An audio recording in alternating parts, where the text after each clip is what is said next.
Hey guys, welcome back to Taste of Victory, and today we got that Top Cut breakdown for you of the past 2 weeks worth of tournaments from Top Cut and also from just this past weekend, Carta Mágica. So these are two big Bandai online regional tournaments. I'm pretty sure both of them were like over 300 people. So let's go ahead and get right into this breakdown. This is top 16 from Top Cut, which first of all, shout out to Top Cut. This graphic is amazing. They put out this Excel sheet with a breakdown, you know, the chart breakdown of what topped and then the actual list of the decks with the links to them. So like, first of all, very many thank yous to absolutely everyone that worked on this at Top Cut. Thank you so much for even putting this out. Like, you guys are setting the standard for how to be handling the decklist distribution for these tournaments. So thank you for that.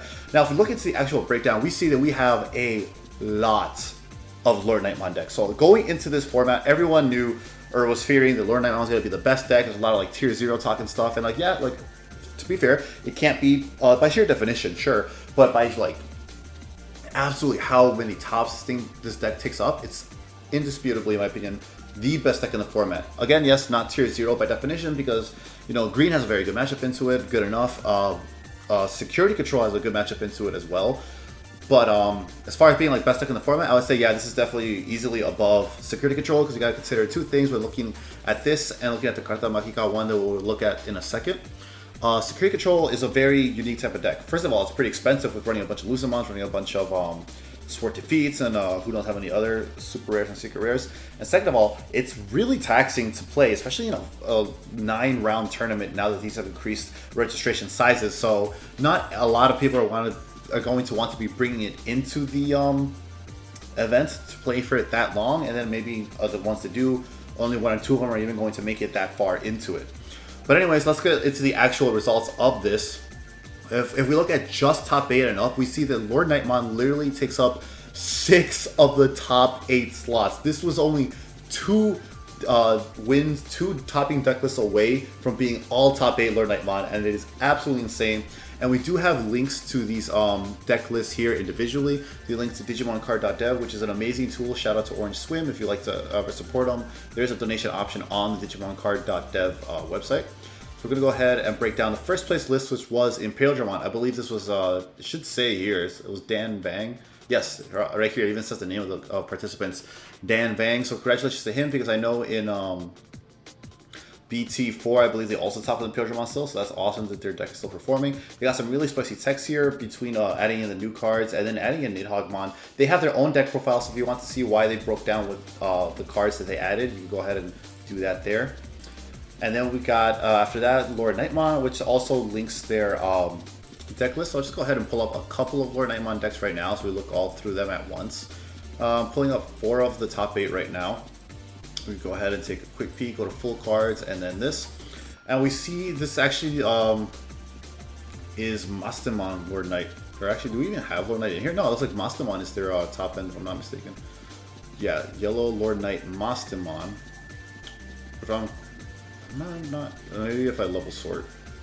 Yeah, okay, there it is. It was high because of the level sort. So yeah, it's like Lord Nightmon but with the Mastemon tech, which is really cool because if you go back, I do have a video on Mastemon from a couple weeks ago. In BT4, towards the end of that meta, Mastemon was rising in popularity as a yellow answer to Security Control and as a way to be able to play around Security Control while not also giving up your green matchup. So that's really cool to see that tech is still getting a lot of work put into it in BT5. So it's probably like the most unique Lord Nightmon deck I've seen in a minute, just because of that inclusion of Lord Nightmon. So if we go ahead and look at the other decks, see if that is as common. So we have another tech here, which is a Sequoiamon, a 1-of Sequoiamon, because what this card does is it minuses your opponent's Security Digimon DP by 3,000, sure, but the main reason you're running this is opponent's turn. When an opponent's Digimon moves from the breeding area to the battle area, it gains security attack -3. So a lot of decks are hiding in the raising area this meta, because it's just that type of meta. So this shuts down a lot of decks hard. Like Green OTK can't OTK you anymore, because often you're just waiting in the breeding area until you can move out and actually do the OTK. Same with Shoutmon, same with a couple of other decks. So that is a hard counter to those. And you can just like spew out a Nightmon with Lord Knight and then Digivolve into it. So it's really cool tech strategy, and I really like that. It's showing that it's performing, because if we look at the Carta Mágica list in a second too, we're going to see another one. So that could be the difference maker, Sequoiamon, you know, just that tech card for those specific matchups. Other than that, we see a pretty standard list between rookies and between Voldarm being a 3. The split on TK and Blinding Ray being exactly the same. So that's like the fundamentals of Lord Nightmon. Level sort of full cards. I see we have even more interesting. We got a Rise Greymon here to be able to cheat out the Tamers, which is definitely a nice strategy here. We got Spiral Masquerade for that one time when you can't just beat over something with all your DP minusing. You still have that little panic button to get out of the situation. Otherwise, again, we see a very similar base in the rookie lineup. If we go to the fourth list I pulled up, again, similar rookie lineup. A little bit more experimentation here with Gladiemon. And this one does have Lucemon. This one has a Worg in it as this one of tech, which is also very cool as an answer to Lord Nightmon itself. This card can really win the mirror because of being able to DP minus by so much. With how big Lord Nightmon gets on your turn too, since its effect is both turns, being able to swing over with Worg Greymon is really huge. And then be able to play extra stuff off of the Angelomon, the one of you get to complement the Lord Nightmon. It's really cool. So we see that that's the power of Lord Nightmon. The problem here is, or rather not the problem, it's just how the deck works. The thing is, Lord Nightmon destroys your board through DP minusing while at the same time building up its own board. You play out Nightmon, you got suddenly really close access to another level 6 already, while at the same time minus 4,000. So if you minus 4,000, so if you go into slash Angemon, that's minus 8,000, you can clear almost any mega currently in the game right now. And if you don't, you still have 1, 2, and then you play a Starmon, that's 3. So that's 7,000 right there together combined, and that's like getting rid of most of your ultimates and lower level Digimon. So Lord Nightmon's ability to expand its board really wide while also decreasing yours at the same time makes it really strong and powerful. Frankly, very hard to answer to because of that. We do have one other non-Masamon deck in the top 8, however, though. And then we see that is actually Purple Lilith Loop. I believe this is Eli Hill's list. I want to say Alex Freza. Okay, so sorry if that's wrong, but I believe they call it Purple Goo. So we go ahead and do full cards here, and then we got Lilith Loop with 3 Lilith, Attack Demon, which is a great backup mega. If your Lord Knight opponent only spews out rookies, you get to clear it with that. And then you got the sword combos with the Jack Raids and the Mega Digimon Fusion. Really strong deck. Takumi helps with the consistency with draws, so it's really cool to see that this build was able to make it into top 8. After that, we see in top 16 we just more Lord Nightmons. We see a Lord Nightmon Purple Goose. I think this is the one I was thinking of. Then we got 4 more Lord Nightmons, and then we got Green Ref and then Green OTK. So a lot of testing that I know I was doing with a lot of other top players was that Green was going to be a really good answer to Lord Nightmon, and I do agree that it still has a good matchup into it, especially once we look at the Carta Magica list in a second. We see Green showing up more because Raph is able to straight up turn off the Lord Nightmon's ability to swing, and then Green OTK, Grand Kawagamon can kind of turn around a bad tide in an instant, in the blink of an eye. Then you have Chaosmon to clean up whatever's left, and the one of, we see this again later on, the one-off Chaosmon Boulder Arm tech, which is really interesting that these OTK lists are now running it, because this definitely does have value, because you can clear a board with Lord Nightmon's playing out like either an ultimate or a bunch of rookies, and you get to pop both of what it played out if you're already able to answer the Lord Nightmon. So we'll go ahead and take a quick peek at the other green list as well. We see this one actually, despite being Green OTK, well, it looks like it's more focused on Raph. So not necessarily Green OTK, which means the Boulder Arm makes even more sense as a control option. But yeah, this kind of mishmash of like green control and OTK together seems to be like the way to go for green decks if you're looking to build that, if you want some inspiration from this video. So that's pretty cool. That was our top 16 breakdown. Lord Nightmon takes up a huge chunk of it. So let's go ahead and see. That was 2 weeks ago. Let's see what just a few days ago, the weekend of Carta Magica was. So we got their top 16 breakdown here, which they shared with us on Facebook with this cool graphic. First place was indeed Lord Nightmon. But here we go again. As if you remember, I called back earlier with the Sakuyamon tech. Sakuyamon will straight up win you some matchups because like it shuts down the entire game plan of Shoutmon DX and Green OTK. You could still at the very least kind of play around it in Green OTK because you have your stun abilities with Raph. But as far as like actually trying to push for games, you're gonna have a really hard time because of that Sakuyamon tech. And then you still have the rest of the typical package of a Lord Nightmon deck, which is super strong and powerful. And then we got second place, as I saw, we're gonna see more green lists, and we do see it straight up in second place. Here we saw it like towards the bottom of the top 16, while now this weekend that just passed, we see it actually second place, and I believe Eric over here, I believe this is a locals player, so shout out to them. Great to see the home team getting some wins up here. Second place. So we got green OTK, it looks like, again, because this one does go all in on the OTK strategy with 2 Chaos Mon. But as we see again, even in OTK, we still got that 1 Chaos Mon of Older Arm because its control power is so useful for being able to take down anything that may have gotten too big or to clear a wide board by splitting the minus 7,000 DP effect. Then we also got the Palmon to return jamming Palmons and other cheeky plays like that. Like if you have Nidhogg out with only 3 in the stack, you could Mimi out this Palmon, swing into it, into security or something on the board, it dies, and now suddenly have Nidhoggmon live. So that's a really cool combination there, and it's really interesting to see. We also have the Togemon Searcher for consistency. So yeah, it's kind of mishmash of like green control and green OTK into one deck together. It seems to be the way to take green into BT5. Next up, third place, we do not have... Oh, we do. This is another Lord Nightmon. So I do believe I was looking over these lists before, and 4 of top 8, like half of it is Lord Nightmon, so it's a little bit better than 2 weeks ago at Top Cut, but still a lot of representation for Lord Nightmon because it's such a powerful deck. If we're looking at it again, very similar base, not much more that could be said, except this one is running the Word Greymon tech. So it seems to be with Lord Nightmon, you definitely want that like one tech choice. It's either going to be Mastamon or Greymon or what was the other one? Sakuyamon to complement your Slash Angemon alongside Lord Nightmon. But yeah, basically what you want to prepare for is what you're going to be teching for with that one extra Mega. So it definitely seems like it's going to have to predict what you expect to see at your next regional and adjust that slot accordingly. And fourth place was a green-yellow Rookie Rush list with that one little red Otamon Spice. So we don't see something like Gaia Force here or anything with a red base. He's just there for another 2 cost 5,000 DP Digimon. Spiral Masquerade is huge in this deck because you could go so wide quickly and then do massive DP minusing with Spiral Masquerade, and you can't distribute it because it's worded like Shine Greymon. So Spiral Masquerade is incredibly powerful on game swinging and Rookie Rush, and it's the same old Rookie Rush, except now you got Pulsemon, which helps you draw better, and then you got Starmon for even more removal, Bushi for game sometimes with your Blinding Rays at 3. And interesting to me, so we have 4 Puppetmon. That's really cool because a lot of people have fallen out of favor with Puppetmon because they feel like it gives away too much memory, but it seems to have worked and gotten this person to 4th place, so congratulations to them. I believe their name is Sack going off their report. 5th place is another Lord Nightmon deck, this one with the Mastamon tech, showing us that Mastamon can still put in some work in BT5. Awesome mat to you too, Diego. That's a really cool mat you got there, Lady Devimon.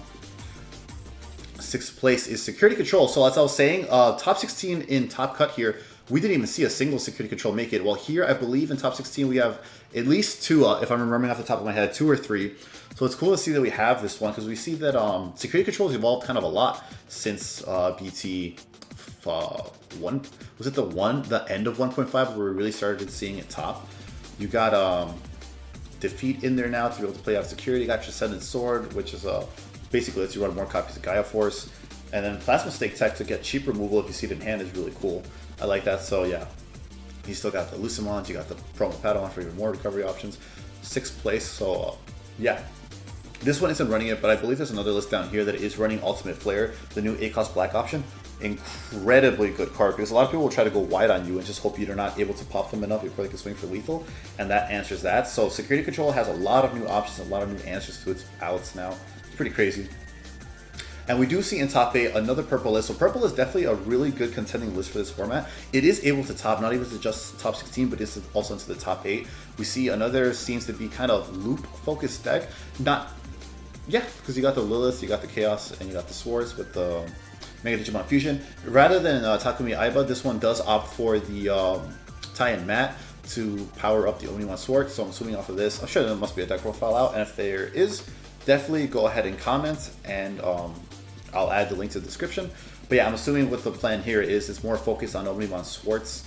And then, oh look, this is Eli Hill's list. Cool. So I barely noticed it says Eli there. It's a custom card. That is so awesome, dude.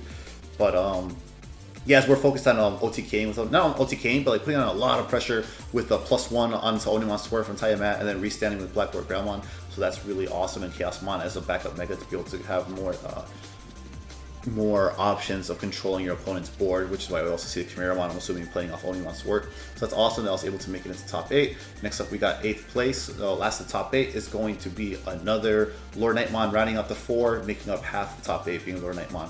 So it seems like people are kind of starting to adapt and build towards it, so you're able to answer it a little bit better.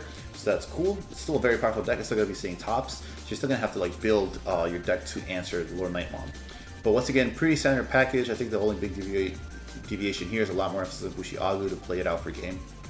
After that, we got the top 16 list. We got another, this is the security control I was mentioning. They do have that ultimate flare because it de-digivolves one Digimon by 3 and then deletes everything on the field with a play cost of 3 or less. So that is really good to answer wide boards. And we got the Puyomon, I'm assuming off of this little guy to swing and delete anything with like 1000 DP. If they played it out or something like that. So yeah, pretty standard security control looking list outside of that. A lot of people are now running Trident Revolver to get those free tamers now. 10th place is another green list, so we are able to get another green list topping here into top 16. Good for that. Another OTK kind of green hybrid, OTK control hybrid going there with the Nidhogg, Wraths, and the Kuwagas. We do have another security control, so that is 3 security controls that are in the top 16 of Carta Mágica. 12th place is another purple list, so that's 2 purple across all of top 16. Another green list, which this one seems to be similar. Yeah, all these kind of green builds are pretty similar because like it seems like it's pretty figured out. Where like this is really what it takes for green to top. Like this is the strategy, which is OTK control kind of. Cameron Shinoy, front and center, looks to be playing a security control. Yeah, looks like so 4 security controls out of top 16. This deck is still very much prominent, so definitely be prepared for it. I feel like you won't face it too much going into tournaments, especially the first few rounds, but once you start getting up into like top 32, I'm assuming you're gonna have to start like getting mentally prepared to encounter this deck. 15th place gives us another yellow green Rookie Rush, and this was Frost. Shout out to Huang Zero Server, he's a regular there. Yeah, so yellow green Rookie Rush, this is 2 tops of top 16, so do not think it's gone away just because Shoutmon has a lot of answers to it, just because Hexamon can stun it. If you just throw out your entire hand and then play Spiral Masquerade, they will delete your Hex. So even that doesn't like cleanly answer it. So yeah, yellow green Rookie Rush is still very powerful because it's got so much removal tool. Lightning Ray gives it so much pressure to expand its board. It's amazing. And then we got 16th place here. This is yet another Rookie Rush deck. So yeah, Rookie Rush is still very much in contendership for a very good deck. Solid top of tier 2. You can even make the argument for it being tier 1 with all its tools to quickly end the game. And then we got, oh, what's that?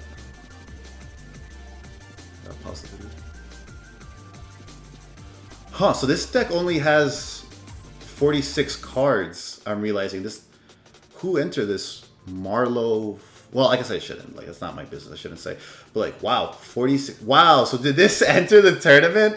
Top 16 with 4 cards? Yo, cheating confirmed? Yo, they gotta revoke that prize, whoever that went to. That's bad. Man. Digimon players, I understand. Counting is hard, bro. We're TCG players. We can barely even read. How do you expect us to do math? I get it. But yeah, so I guess that one doesn't really count for top 16. Excuse that list. But yeah, that's really unfortunate, whoever did that one. Oh, man.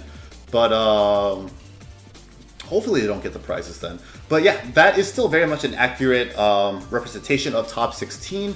And that is going to be the meta update. Lord Nightmon, biggest takeaway, is the best deck in the meta, like by far, across all the last 2 weeks of tournaments. We also have data showing us that Purple Loop seems to be one of the most consistent answers to the current meta decks right now, because with Swart being able to spam out bodies, you have a better matchup into security control because you're able to go wider and they're able to destroy things less per turn, since you're usually casting over 8 memory and only getting rid of 1 body per turn. And then with all the DP boosting, or security attack plus, I mean, off of Ty and Matt, you're able to put pressure quickly if they don't hit something like a Gaia Force and security. So yeah, Purple Lilith Loop, Purple Goo, some people refer to it here, have been